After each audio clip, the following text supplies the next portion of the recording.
Hey guys, subscribe for daily content, and if you're shopping for gear, make sure you check out the description for the newest items at some of the very best online retailers. There's also links for some of the items that I personally recommend. Thanks! What's going on YouTube? Metal Complex here, and today I've got a really fun knife review / knife overview to share with you guys. This is the Tenable and Midgards Messer Bombur, or I'm not sure how to pronounce it. It's named after the heavyset dwarf from The Hobbit, which is appropriate. This is a Midgards Messer knife. I mean, in every sense. It feels like a full-on Midgards Messer knife, but it's actually a budget knife. This is definitely a knife that is way more fun than it is practical. But for anybody who's ever wanted one of those big, crazy Midgards Messer knives, you're just like, I don't want to spend $300, $400, $500. You'll be happy to know that the base price of this knife is $66, which I think is more than fair, specifically for people who want, something overbuilt and kind of silly. It's still pocketable and somewhat practical, but it's got definitely downsides to it. So we're going to talk about that today. Thanks so much to Tenable, Tenable is the budget brand of Concept. So if you're familiar with Concept knives, that's kind of who that is there. But thank you so much for sending this in. Thanks to my patrons for supporting me. Please make sure to follow me on Instagram at metal_complex. Let's go ahead and get some measurements of this guy. Not a small knife at all. Even lengthwise, we're still coming in at 8 1/4, so well into full-size territory. Blade length, 3.5 inches. Cutting edge, because of this, the cutting edge is 3.85 inches. Crazy. Okay, let's do some size comparisons. Any custom scales in this territory can be found, in this section can be found down in the description under Original Goat and others, up against the AD10 and the AD20.5. This does not really feel any smaller than the AD10. In fact, while it's not quite as long, the blade stock is absolutely thicker. Now, the advantage that the AD10 has over this guy is this is a liner lock. This is a triad lock, which is going to do much more in terms of durability, right? But I think most people know that, right? I don't think there's too many people left who think thick knife or thick blade means indestructible. I think people think that, but they don't, right? I don't think that most people assume that. The locking system combined with many other elements, right, including the blade steel composition, the hardness, the environment, and the task that it's going to be used for and in, obviously, are variables you want to consider when you're trying to define durability. But again, I don't think I'm teaching that to anybody. The Tenable here, the Bombur, I should probably know how to pronounce it, but I don't. It just has a thick blade, right? And then it has a locking system that's okay. So, but it is definitely almost, if not exactly as robust overall in terms of the space that it occupies as something like the AD10. And the reason I'm telling you is just so that you can get an idea of what it's going to feel like in the pocket. It's way bigger than something like the AD20.5. Let's put it up against the Spyderco PM2 and the Spyderco Para 3. It's huge. And then finally, let's put it up against the, I got to move this up. Put it up against the Benchmade Griptilian, in this case the Ritter Hogue, and the Hogue Deca, which is right here. And it is still bigger than both. How is the action on this knife? Well, I mean, the knife is made well. It feels like something that Concept made, and they did a good job, right? The action is smooth. The materials and the scales and everything, the fit and finish, seating of the hardware, it's all good, right? Action-wise, the best way to deploy it is definitely by tucking your finger into this weird triangle and just kicking upwards. And you can do it, right? Access to the lock bar is nice. There's no double clutch. It's actually very easy to disengage, and the action's good enough. Reverse flicking it is a less than comfortable experience because the amount of force. Listen, here's what's going to happen. You're going to try, and it's going to do the exact same thing there. You're going to flick up. You're going to go to correct yourself, and your finger's going to get caught under that edge. So if your middle finger is ridiculously powerful, and believe me, I get a workout every day because this is what I do for a living. I reverse flick knives all day, every day, and this is tough. You can use the fuller to do it. That's the way that I would do it. I'm not up here. Use that fuller to do it, and even then, the D10 is heavy enough that that's a lot of blade to launch, right? The best way to do it would be to like pinch open it and roll it out, or flick it like this. But reverse flicking it with that little triangle, I wouldn't do. Can you front flip it? No, because the jimping doesn't go all the way up. It just rounds out over here. Little awkward, but I'd give it a B in terms of like comfort and satisfaction deploying it like that. Every other method is probably a C. But the pivot action is fine. The actual lockup is solid. I mean, for a liner lock, right? The liner lock engages appropriately. If you're doing more than that with your knife, you're not using it correctly. You're doing something stupid with it, or you're intentionally trying to get the lock to fail. So if you need more than that, if you need more durability than that, and it has to be a folding knife, just get a triad lock. If it has to be just really durable, just get a fixed blade. Better yet, question, what is it that I'm doing? Is a knife the appropriate tool for this task? And when the answer almost inevitably concludes with no, then choose the right tool. But I know everybody likes to see the spine whack test, so I'll do my version of it on this channel, which is 3 light taps against vinyl upholstery and a Home Depot plastic table.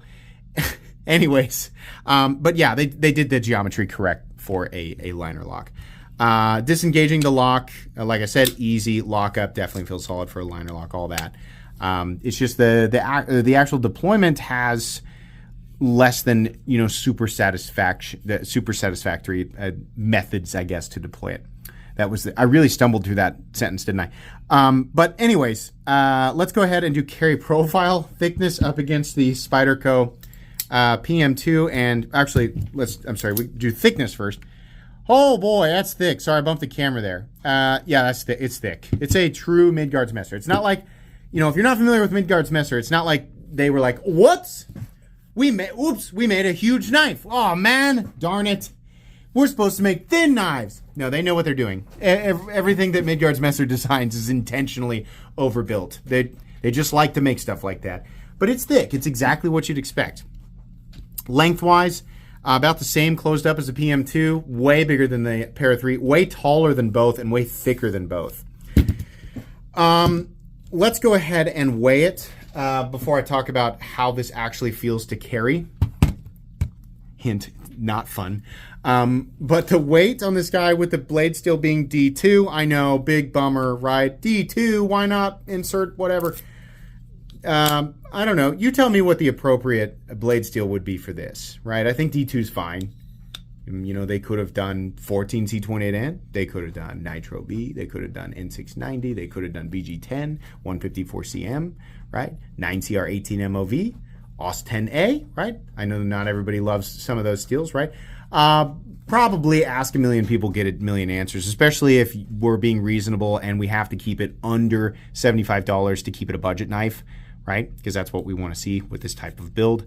And then assuming people understand how the edge geometry of a knife like this is not going to be friendly in terms of actually using it, right?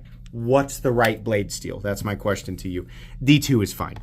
It's 7.4 ounces. No surprise there. G10 and steel liners with a huge steel backspacer and steel pocket clip. Yeah, it's heavy. How does this actually feel to carry? Oh my God. It's huge and heavy. That part's obvious. The part that really isn't fun is the pocket clip, right?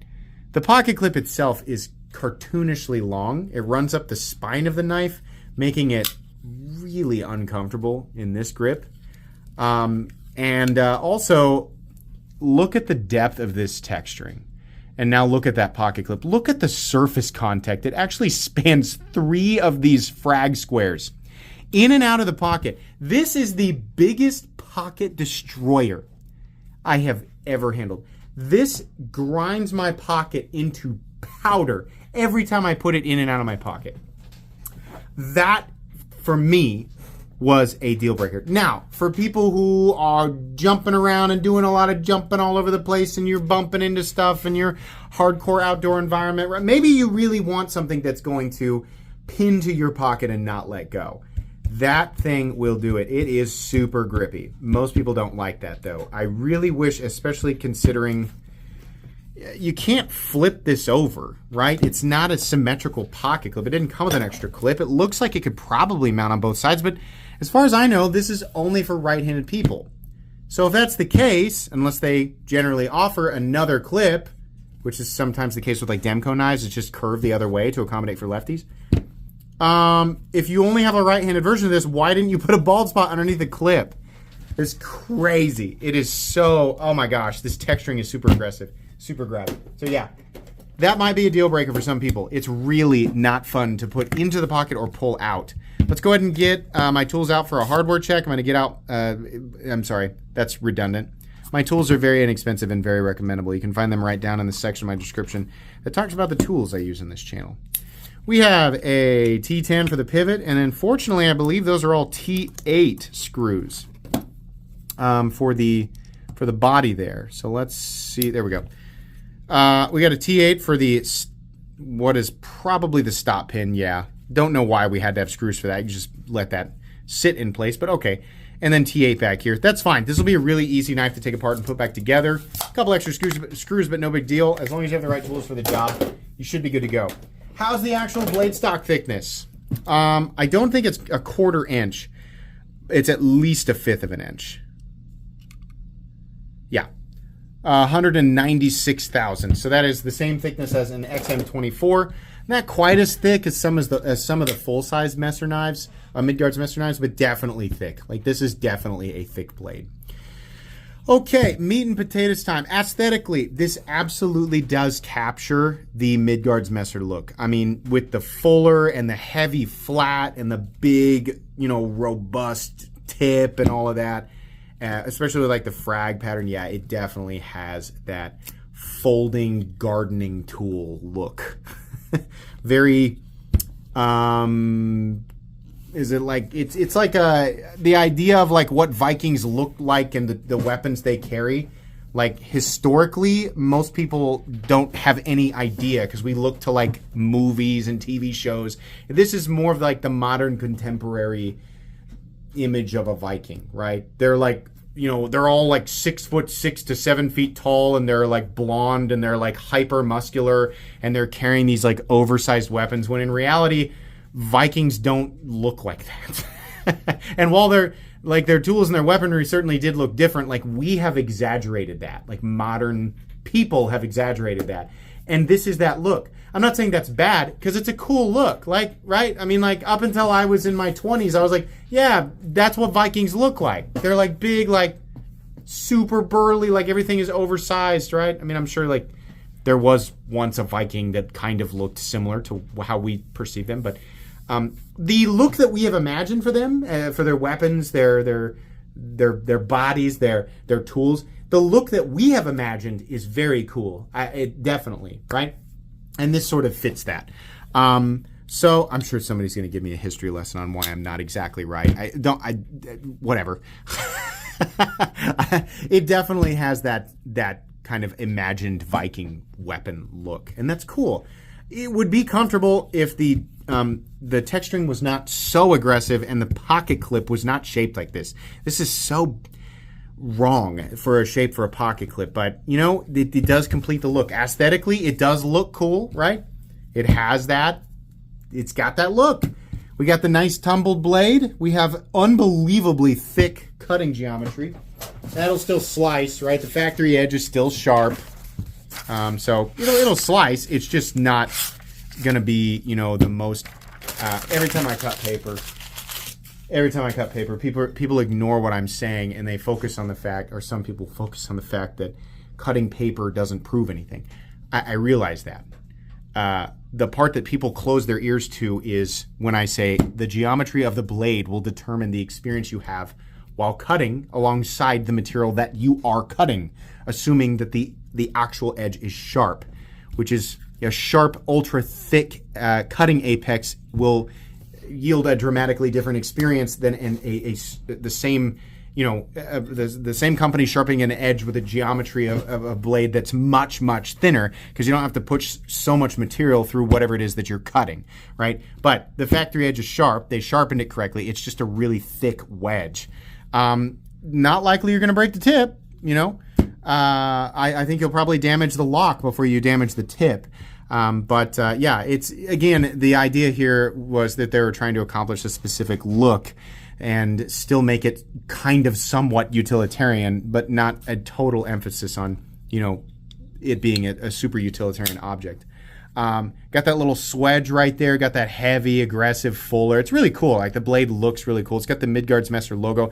I appreciate they didn't put too much on the blade, just the Tenable. And then of course, because it's a concept, you know, it has to have this T1054A1 and then D2 or whatever. But yeah, it's overall, it's a cool aesthetic. The fit and finish of this knife is very, very good, as you would expect from anything made by Concept. One side of the back at this seems to be slightly higher. No, it's exactly the same on both sides. That's just my imagination. There's a lanyard hole, which I can't believe I'm saying this, but on this knife, you might actually need a lanyard to get it out of your pocket, because that pocket clip is going to do everything in its power to make sure that this knife stays in your pocket unless you remove the entire pocket, which is actually likely with this knife. I'm saying 20 times in and out of your pocket, you will do noticeable damage to the most like fortified denim. It doesn't matter who's made, like this is going to destroy your pocket, right? So if you just want to get the knife out, you might consider putting a lanyard on it so you can actually pull it out of there. Because otherwise it's just you might actually just remove the pocket, right? And pinching down right on top of the pocket clip, by the way, is just gonna make that even harder. So that's a bizarre design choice between the pocket clip and the texturing and all of that. Stop pin is actually located here, but I believe this actually contacts that other pin back there. That's what it looks like to me. Gosh, I'm trying to actually take a look here. It really does look like the back of it contacts there, and I wonder why. I mean, that's the thing. Is like, why put this here if this is the stop? Unless it's just for the close position, which actually might end up being the case. No, it's not. It doesn't contact it. This lump, which is the back of the backspacer, nothing ever contacts it. So the close position stop pin, what on earth is that? It's this, right? Yeah. This is the close position stop. So what's the purpose of that big stop back there that's screwed in? I guess it's got two stop pins. That is wild. Okay. It doesn't look like there's a contact mark here. Is this just an additional standoff? I don't know why. I don't know why you'd need that. It looks like the back of this might actually contact here. Unless it contacts the back of the backspacer and the stop pin and this other stop pin. I have no idea. Everything is so close, right? But that is really, really weird. That's not going to necessarily fortify this knife anymore, right? Because this is like from here, like that's all on the liner lock, and then cutting things. I mean, this is overkill if you're trying to fortify it, pressure against the blade. Like that's completely overkill. So I doubt it. I bet there's still only one point of contact, and everything else is just really, really close. But in any case, there is no, there is. There's slight up and down play. Now, admittedly, that could have been from me pounding it against the desk. So, there is slight up and down play. Can you hear it? That's from me going like this. So, I don't love that. It might be that it's just this one and just after I tap the spine with it, which can definitely do that. Probably the tension of the lock bar over time will allow this to lock up into position where it gets snug and doesn't move anymore. Still though, even with the slight movement, it's still locking up well enough. I just don't like to feel the up and down play. It's a lot of surface contact there. It doesn't look like it's got bad geometry or anything, and honestly, the amount of engagement is, I would say 35%, maybe 40%. Plenty of contact, right? No left and right movement. No pivot lash. Consistent enough. It's a little tight. It'll smooth up. Heavy detent, more of a thud. And good centering with no detent lash. Should you buy this for $66? I mean, the lock slip is slightly annoying, but it seems to be locking up correctly anyway. Fit and finish is good. It definitely captures the Midgards Messer look. It is a burden to carry this knife in more than one way. You have to really want a Midgards Messer knife. And so on one hand, I'm happy that they gave us a budget option for Midgards Messer, like a true budget option. I think $66 is okay. I think that's fine because this is a lot of material. It's literally enough to make 2 knives out of D2 easily, right? So it's nice we have an option, and yeah, if you really want to carry this and use it, it's not the worst profile. It's just the pocket clip and the texturing on the scales is just so aggressive, right? It really makes me want more options for like budget Midgards Messer stuff. And I think Midgards Messer would be smart to work with companies and create more fun, overbuilt budget knives, because that is definitely something that we don't have. And there are plenty of people who would love to carry this stuff, even knowing that it's more of an inconvenience versus a standard pocket knife. So I'm hoping that this means that Midgards Messer wants to expand into budget territory and bring us some more stuff, right? I'm also hoping that they're interested in perhaps like locking systems that are not liner locks. That would be really fun, right? To go along with the ridiculous geometry, it would be really cool to get something that's relatively inexpensive but also has a superior locking system. Now, admittedly, their options are limited. It's not like they can just walk up to Demco and be like, "Hey there, Demco, can we use the shark lock on our next design?" Like it's not going to be that simple. So they're limited in what they can do there. But it would be really neat, right? That'd be really, really cool to get something that's like hilariously overbuilt in the blade geometry department, and then also ridiculously robust in the locking system department. It's neat. It's a fun, almost novelty for people who want that Midgards Messer look, but not recommendable for people looking for a truly practical budget cutting tool, right? It's just fun. And it is fun. It puts a smile on your face for sure. You will frown when you put it in your pocket, and you'll frown more when you pull it out of your pocket. So that's it.